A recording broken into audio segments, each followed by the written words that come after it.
स्वागत है आप सभी का अपने पढ़ाई के यूट्यूब चैनल पर। दोस्तों, मैं रोशन सिंह आप सभी का बहुत बहुत स्वागत करता हूँ। हमने लास्ट वीडियो में देखा था ऋग्वैदिक काल तथा उसके सारे पक्षों को हमने देखा था। उसके बाद ऋग्वैदिक के बाद उत्तर वैदिक, ये दोनों वैदिक पीरियड में आते हैं जो 1500 से 600 BC तक, जिसमें ऋग्वैदिक का हमने देखा था 1500 से 1000 BC तक और उत्तर वैदिक का 1000 से 600 BC तक। तो हम इसे स्टार्ट करते हैं। तो सबसे पहले हम देखते हैं इसके स्रोत क्या है। ऋग्वैदिक काल का जो स्रोत था वो था मुख्य रूप से ऋग्वेद, उसके जानने के स्रोत उस समय के जो भी इतिहास थे। लेकिन उत्तर वैदिक काल के इतिहास को जानने का सबसे प्रमुख स्रोत जो है 3 वेद, जिसमें यजुर्वेद, सामवेद, अथर्ववेद, फिर उपनिषद, ब्राह्मण ग्रंथ और आरण्यक। इसके ही साथ साथ एक और पुरातत्व, इसके भी एविडेंस को हम लेते हैं। जो पुरातत्व में कुछ उस समय के जो मिट्टी के बर्तन मिले हैं, मृदभांड जिसे कहते हैं, उसके अलावा मृदभांड के साथ साथ कुछ धातु, भौगोलिक स्थिति जो स्टडी के दौरान मिली है, उन सबसे हम इस समय की सामाजिक राजनीतिक पक्ष को और भी काफ़ी सारी चीज़ों को हम अध्ययन करते हैं। तो पुरातत्व और साहित्यिक में वेद में यजुर्वेद, सामवेद, अथर्ववेद, उपनिषद, ब्राह्मण ग्रंथ, आरण्यक। कि इस समय की जो भौगोलिक स्थिति थी ऋग्वैदिक काल में जो थी, अफगानिस्तान के कुंभा से लेकर के उत्तर प्रदेश के गंगा तक, तो इस समय बढ़ गई। सरस्वती से गंगा तक, यानी कि दिल्ली से आगे गंगा यमुना द्वाब का क्षेत्र जो है वो पूरा का पूरा इनके कब्जे में आ गया। उत्तर वैदिक काल के जो भी लोग थे इनके कब्जे में आ गए, यानी कि यहाँ तक ये लोग फैल चुके थे, माइग्रेट हो चुके थे। यानी छोटे से जगह से विस्तार होकर के वो बड़े स्थान तक पहुंच गए। तो ये था इनका भौगोलिक स्थिति। जब समाज को देखते हैं तो समाज में क्या था कि वर्ण व्यवस्था तो ऋग्वैदिक काल में ही मिलती है हमें, लेकिन इस समय जो वर्ण व्यवस्था थी वो काफी कठोर हो गई। मतलब जो वर्ण व्यवस्था को मानने वाले लोग थे, जो इसका संचालन कर रहे थे, वो काफी कठोरता से इसका पालन करने लगे। इसमें एक शब्द आता है द्विज, जिसमें सम्मिलित रूप से ब्राह्मण, क्षत्रिय और वैश्य, इन तीनों को सम्मिलित किया जाता है। इसमें शूद्र को सम्मिलित नहीं किया जाता। एक उपनयन संस्कार जो है, उपनयन संस्कार में ब्राह्मण, क्षत्रिय तथा वैश्य ये तीनों शामिल हो सकते थे। ये इन तीनों के लिए थे उपनयन संस्कार, जबकि जो शूद्र माने जाते थे उनके लिए उपनयन संस्कार नहीं होता था। इसके साथ एक शब्द आता है कृपण, जो पुत्री के लिए प्रयोग किया गया है, और यह ऐत्रेय ब्राह्मण, यह ब्राह्मण ग्रंथ है, ऐत्रेय ब्राह्मण। इसमें पुत्री के लिए जो शब्द आता है वो है कृपण। कृपण शब्द पुत्री के लिए प्रयोग किया गया है। महिला की स्थिति जो थी वो वैदिक काल में तो बेहतर थी, लेकिन उत्तर वैदिक काल में महिलाओं की स्थिति में गिरावट दर्ज हो गई। इनके स्थिति में जो है काफी गिरावट दर्ज हुई। सभा में तो प्रवेश इनका एकदम वर्जित कर दिया गया। कहा गया कि सभा में ये अब प्रवेश नहीं कर सकती थी, इनके ऊपर रोक हो गई। और उसके अलावा एक यहाँ पर वर्ड आ गया था गोत्र। कल हमने कुछ शब्द देखा था, गौयुति, गोहन, गविष्टि, उसी के साथ एक गोत्र, ये भी गौ शब्द से ही निकला है। गोत्र ये जो था पहले कबीले में प्रयोग किया जाता था, लेकिन धीरे धीरे करके ये जन्मजात हो गया। जैसे आज भी हम जो अपने पूर्वजों से अगर पूछे, हम अपने मतलब माता पिता, दादा दादी, इन सबसे पूछे तो पता चलता है हमारा गोत्र क्या है। तो जैसे कुछ गोत्र हैं, आई थिंक मेरा भारद्वाज है, भारद्वाज, मेरा भारद्वाज गोत्र है। तो ये गोत्र होते हैं। और फिर आगे जाकर के इसमें और कठोरता आ गई कि गोत्र अगर एक लड़का है और एक लड़की है और इनकी अरेंज मैरिज हो रही है, एक गोत्र में कभी नहीं होगी। यानी इन दोनों का गोत्र अगर एक रहा तो ये दोनों के दोनों भाई बहन हो जाएंगे। ठीक है, तो एक गोत्र में नहीं रहेगी। तो इस तरीके से गोत्र की व्यवस्था आई। उसके बाद इस समय जो है 4 आश्रम जो जाबलोपनिषद में वर्णित किए गए हैं, तो 4 आश्रम जो हैं, 4 आश्रम कौन कौन से हैं उसे हम देखते हैं। तो 4 आश्रम में सब युग प्रथम जो है हम से 100 में देखते हैं, यानी कि इस समय जो है 100 वर्ष इंसानों की स्थिति को मानी गई। इंसान जो है 100 वर्ष तक जिएगा और उस हिसाब से 0 से 25, 26 से 50, 51 से 75, 76 से 100। सबसे पहला जो था ब्रह्मचर्य,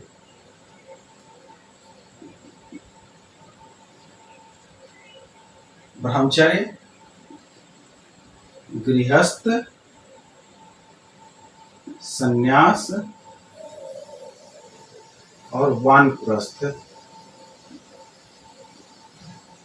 कहने का मतलब कि इंसान का जो 100 वर्ष बतलाया गया है तो 25 साल तक वह ब्रह्मचर्य नियमों का पालन करे वर्णाश्रम के अनुसार, और फिर उसके बाद गृहस्थ आश्रम यानी कि 26वें 27वें साल वो शादी करे, और फिर 26 से लेकर 50 वर्ष तक गृहस्थ आश्रम, इसी में वो अपने सारे कर्मों को पूरा करे, जो भी गृहस्थ के लिए यानी माँ बाप के लिए, बेटी के लिए, बेटों के लिए, अपनी बीवी के लिए जो भी करने हैं वो सब कुछ। उसके बाद 51 से 75 साल के बीच में वह सन्यासी का जीवन जिए संन्यास रूप में, और फिर 76 से 100 वर्ष की उम्र में वह वानप्रस्थ में जाकर के और वहीं पर समाधि ले, या मोक्ष की प्राप्ति जिसे कहते हैं हमारे धर्म शास्त्रों में, मोक्ष की प्राप्ति ले। तो ये सबसे पहला वानआश्रम जो है ये कहाँ वर्णित है, तो जाबलोपनिषद में 4 आश्रम व्यवस्था, ठीक है, जाबलोपनिषद में। उसके बाद इंसान के लिए कुछ संस्कार जो बतलाए गए हैं, तो संस्कार में एक है 16 संस्कार का वर्णन आता है, ठीक है, 16 संस्कार। उसके अलावा फिर विवाह के 8 प्रकार। 16 संस्कार जो है, सबसे पहला गर्भाधान, इसमें कुछ मैं बता दे रहा हूं। गर्भाधान है, नामकरण है, सीमांतोन्नयन, नामकरण यानी बच्चे के जन्म होने के बाद नामकरण हो गई, फिर अन्नप्राशन, अन्नप्राशन, फिर उसके बाद कर्णवेध, उपनयन, केशांत अथवा गोदान, विवाह, कुशवन, जात कर्म, निष्क्रमण, चूड़ामन, ये सब 16 संस्कार कुल हैं। 16 संस्कार की भी चर्चा इस समय उत्तर वैदिक काल में होने लगी। साथ ही साथ विवाह के 8 प्रकार,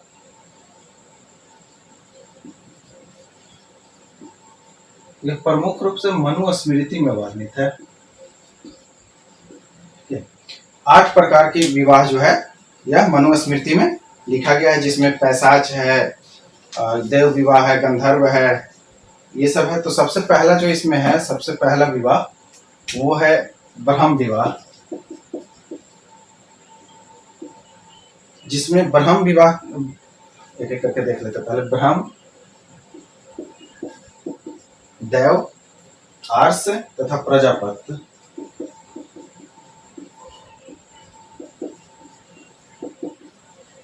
ब्रह्म विवाह क्या था कि ब्रह्म विवाह में कन्या के वयस्क होने पर उसके माता पिता के द्वारा योग्य वर ढूंढकर उसकी शादी करवा दी जाए। यानी कि एक ऐसी शादी थी जो उसको समाज से मान्यता प्राप्त थी, यानी यह बेहतर था। यानी अरेंज मैरिज, घर के परिवार के द्वारा लड़के को खोज करके और उसकी शादी करवाई जाए। दूसरा है दैव विवाह, यज्ञ करने वाले पुरोहितों के साथ अपनी पुत्री की विवाह कर दी जाए, उसे दैव विवाह। यानी इसका मतलब कि एक तरीके से अगर देखें तो यज्ञ कराने वाले जो पुरोहित थे उनका स्थान अच्छा खासा था, जिनके साथ अगर अपनी पुत्री की शादी करवाते हैं तो उसे दैव विवाह कहा जा रहा है। आर्ष विवाह कहने का मतलब कन्या के पिता द्वारा यज्ञ कार्य हेतु, क्या यज्ञ कार्य हेतु 1 अथवा 2 गाय के बदले में अपनी कन्या का विवाह कराना, आर्ष विवाह। और प्रजापति, वर स्वयं कन्या के पिता से कन्या का हाथ मांग करके, यानी अपनी हिम्मत दिखाएं और कन्या का हाथ मांगे और शादी करे, तो प्रजापति विवाह। ये जो 4 विवाह हैं, इसे समाज की स्वीकृति थी, इसे सही माना गया। लेकिन इसके बाद के जो 4 हैं, यानी कुल 8 है शादी के विवाह के प्रकार, जिसमें 4 हो गए। अब इसके बाद जो बाकी 4 हैं उन्हें समाज की स्वीकृति नहीं थी, उनकी निंदा की गई है काफी ज्यादा, जिसमें असुर, गंधर्व, राक्षस, असुर, गंधर्व, राक्षस और एक है पैशाच।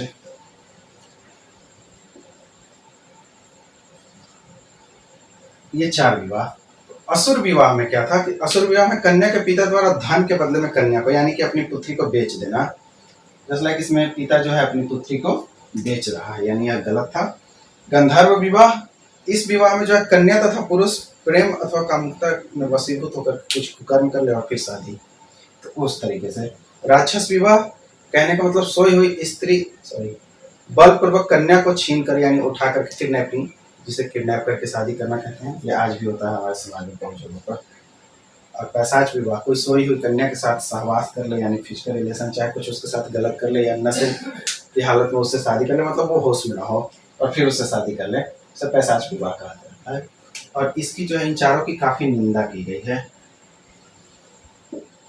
इन चारों का स्थान उच्च था तो इन चारों का स्थान एकदम निम्न, यानी एकदम ये गए गुजरे बताए गए हैं। इस समाज की स्वीकृति बिल्कुल भी नहीं थी। तो विवाह के 8 प्रकार मनुस्मृति में ही वर्णित है। ब्रह्म, देव, आर्ष, प्रजापत्य, आसुर, गंधर्व, राक्षस और पैशाच। ये 8 प्रकार के विवाह जो मनुस्मृति में वर्णित हैं।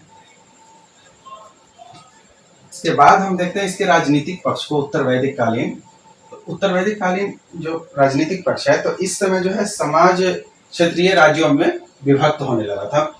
यानी जो ऋग्वैदिक काल में युद्ध जो हम देखते हैं, दशराग युद्ध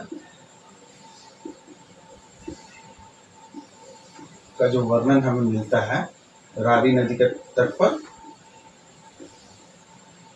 इस युद्ध के बाद फिर आगे चल करके जब उत्तर वैदिक काल आया तो उन कबीलों का जो है संगठन बनने लगा और क्षेत्रीय राज्य बन गए।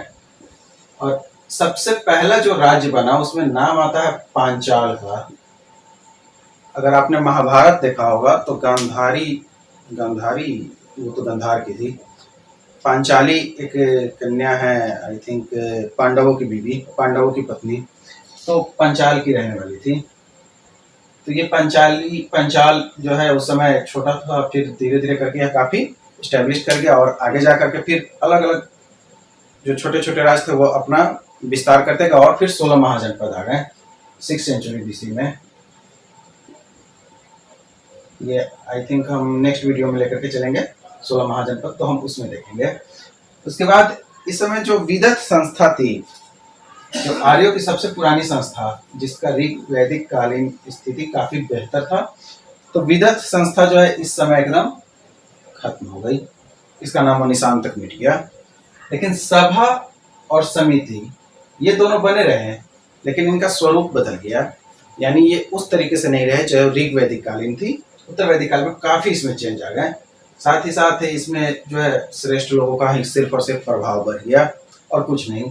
सभा में तो यहाँ तक कि महिलाओं को प्रवेश को ही वर्जित कर दिया गया, जबकि समिति में थी, प्रवेश करती थी, लेकिन स्थिति उस तरीके से नहीं थी।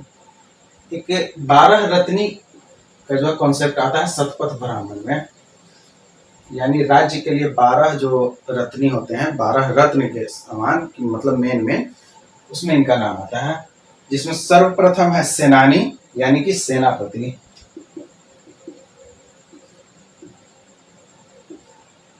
सबसे ऊंचा स्थान सेनानी यानी कि सेनापति। उसके बाद सूत यानी राजा का सारथी।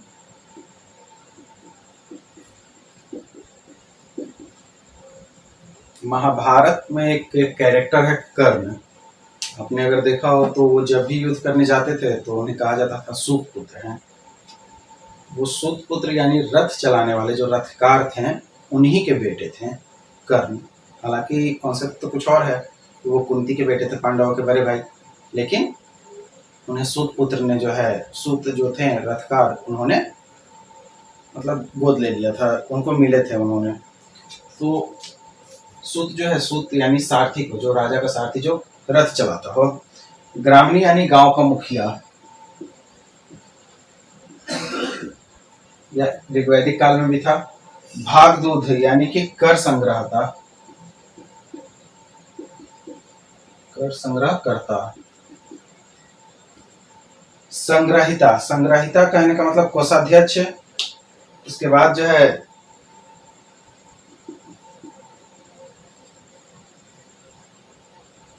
अच्छा, वाप जो था यह राजा का एक सहयोगी होता था खेल में। जनरली इस समय पासे का खेल खेला जाता था उसमें। फिर है छत्ता। छत्ता का मतलब प्रतिहारी। गोविकर्तन। गोविकर्तन यानी जंगल विभाग का प्रभार।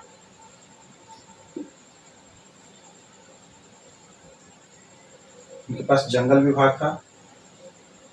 पलागल, एक वर्ड आता है पलागल मतलब विदूषक। उसके बाद है महिषी यानी कि मुख्य रानी।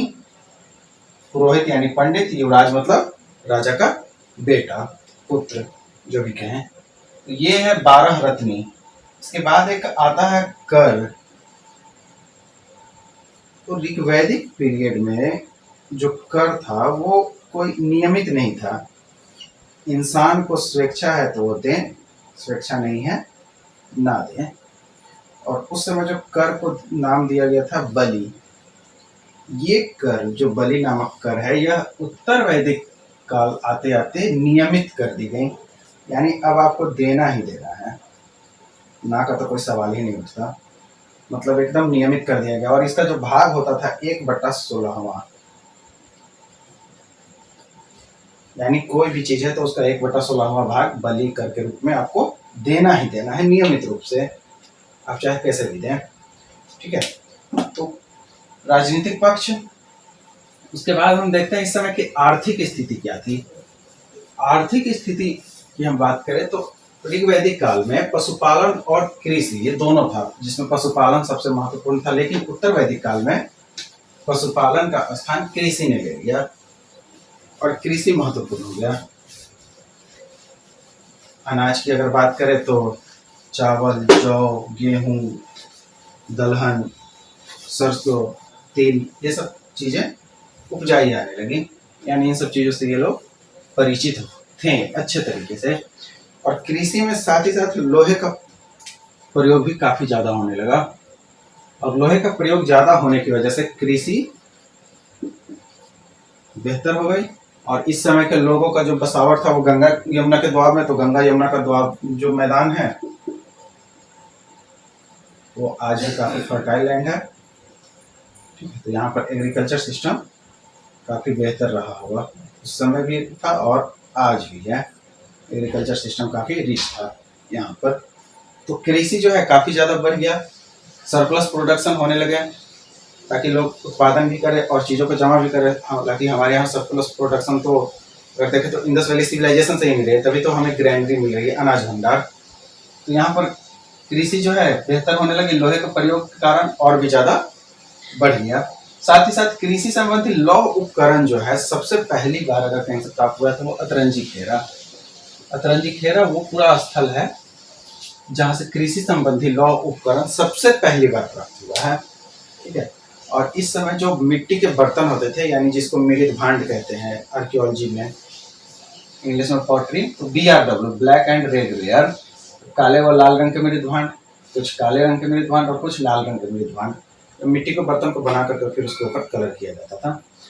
इस समय एक प्रधान व्यापारी जो होते थे, व्यापारी का जो कॉन्सेप्ट था इस समय, उन्हें श्रेष्ठिन कहा जाता था, यानी श्रेष्ठ। ठीक है। तो श्रेष्ठिन कहा जाता था प्रधान व्यापारी को। उसके अलावा निष्क, सतमान, पाद, कृष्णन, रतिका, गुंजा ये माप तौल की इकाई बन चुकी थी।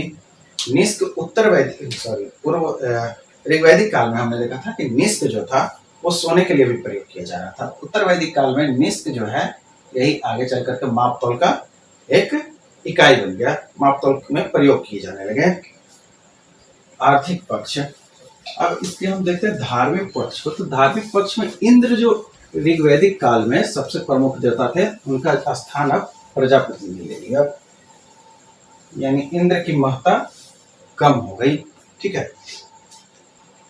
कर्मकांड तो काफी ज्यादा इस समय वर्चस्व हो ही चुका था कर्मकांडों का।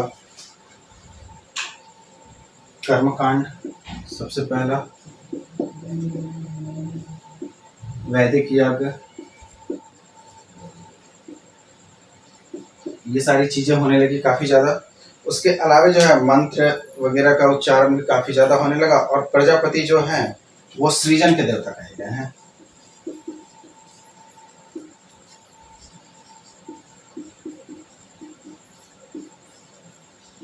सृजन के देवता, इन्होंने अपना स्थान ऊंचा बना लिया, जबकि इंद्र जो थे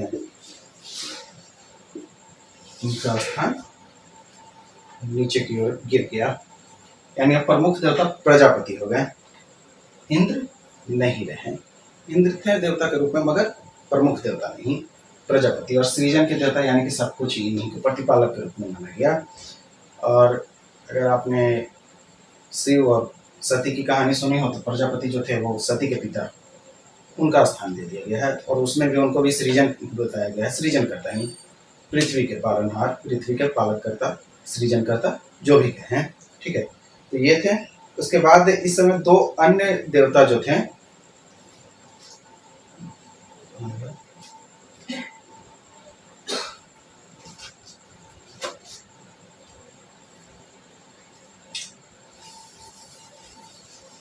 इस समय जो है दो अन्य देवता का कॉन्सेप्ट जो है काफी प्रमुख रूप से फैला। एक रुद्र, दूसरा विष्णु।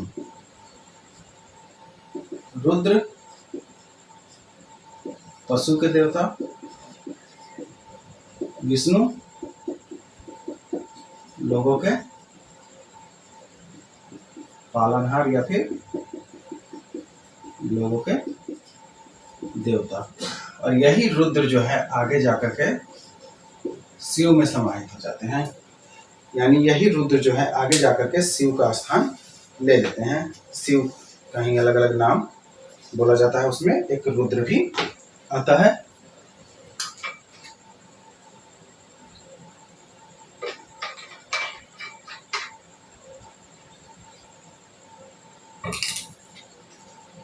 एक और देवता जो इस समय पूजे जाते थे, पूषण, जो पशुओं के देवता थे पहले,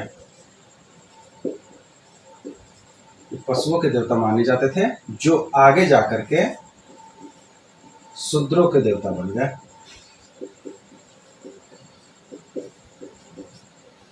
यानी ऋग वैदिक काल में जो हम देखते हैं बहुदेववाद, वही चीज उत्तर वैदिक काल में भी रहा और काफी तेजी से ऊपर की ओर बढ़ा। और आज भी हम बहुदेववाद में ही जी रहे हैं। हमने विष्णु के 10 अवतारों को देखा है, शिव के अवतारों को देखा है, माँ दुर्गा के अवतारों को देखा है, काफी सारे। तो ये सब जो है बहुदेववाद का ही कॉन्सेप्ट है। तो हम बहुदेववाद में जी रहे हैं। ठीक है, उसके बाद पुनर्जन्म का सिद्धांत जो शतपथ ब्राह्मण में, शतपथ ब्राह्मण में पुनर्जन्म का सिद्धांत आता है, जिसको बाद में महात्मा बुद्ध ने भी एक्सेप्ट किया था। उसके अलावा इस समय के जो दो महाकाव्य थे, सबसे पहला महाभारत और दूसरा रामायण। तो इस तरीके से इस समय का जो है धार्मिक समाज था। कुछ इस समय यज्ञ होते थे, जैसे यज्ञ में अगर हम बात करें, अश्वमेध यज्ञ जो सर्वाधिक महत्वपूर्ण यज्ञ होता था।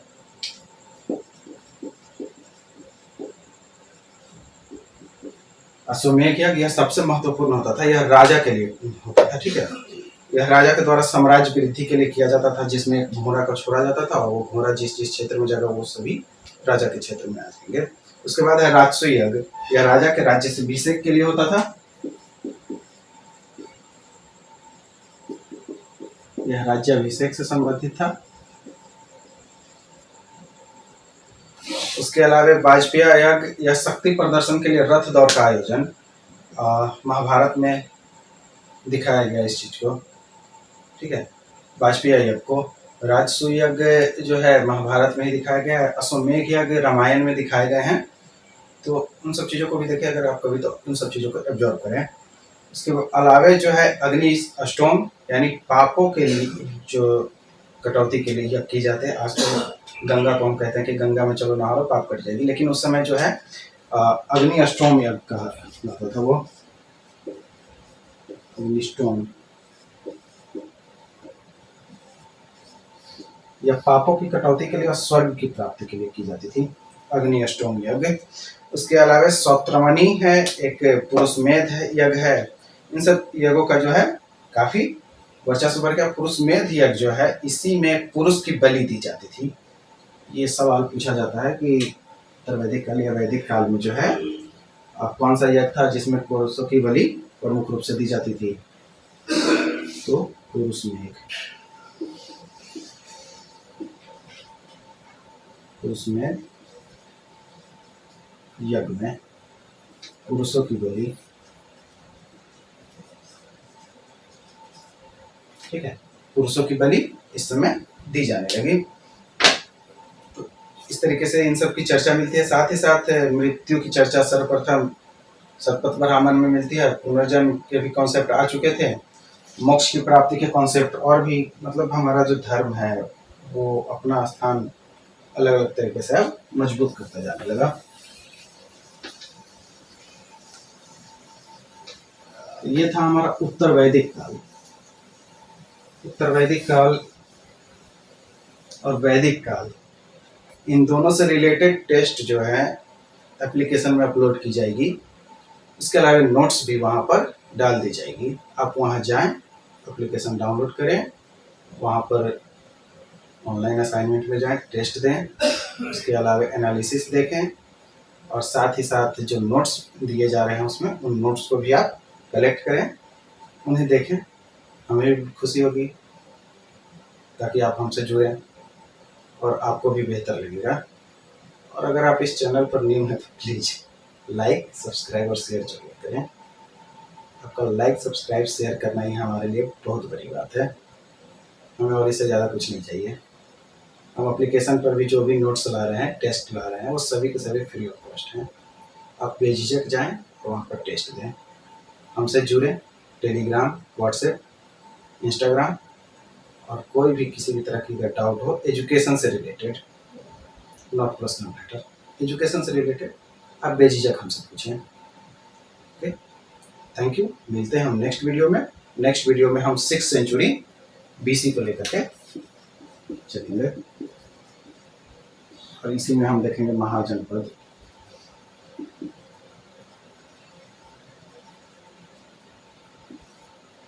उसके बाद आगे हम इसी तरह से कंटिन्यू करते रहेंगे। साथ ही साथ एक और बात, हम आर्ट के वीडियो जो हैं अलग से लेकर आएंगे। यही कारण है कि हमने इंडस वैली सिविलाइजेशन में उसके आर्ट को हमने नहीं देखा था, तो आर्ट के लिए हम अलग से वीडियोज लेकर के चलेंगे।